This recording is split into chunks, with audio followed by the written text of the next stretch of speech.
Hi, thank you. Terry Schultz with DW today. Although your VTC didn't work perhaps with the American negotiators, you did also have the Ukrainian foreign minister.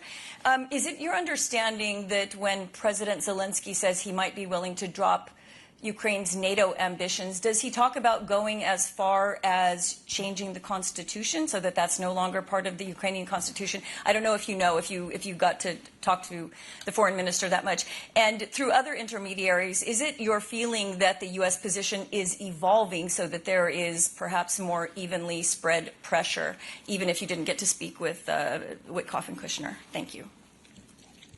More evenly spread as to spread also to Russians? I think that is your position. I think what Minister Sybiha, of course, was explaining the difficult position, but also how open they are to the peace negotiations, and they are agreeing to everything to have peace, to illustrate that Russia does not want this peace.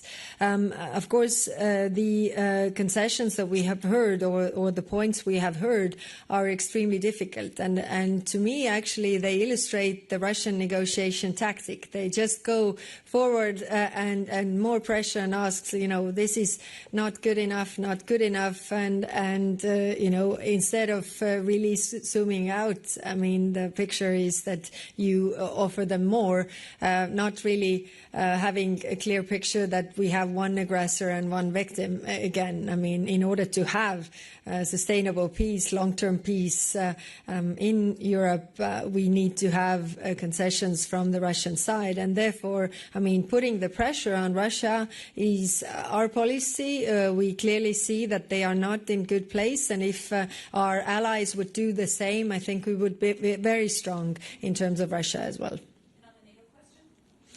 He didn't explain this any further, but of course we know that NATO is enshrined in their constitution. So if they concede into this, then first we need to really, by all member states and all countries, also Americans, give them very, very strong, tangible security guarantees, not only on paper, but really tangible, like how many troops on the ground, how much capabilities, because then this is the only thing that really protects them. So I think it has to go hand in hand with the extremely strong security guarantees. But in the end, it is up to Ukrainians to decide what they're willing to give up to have peace and for Ukrainian people.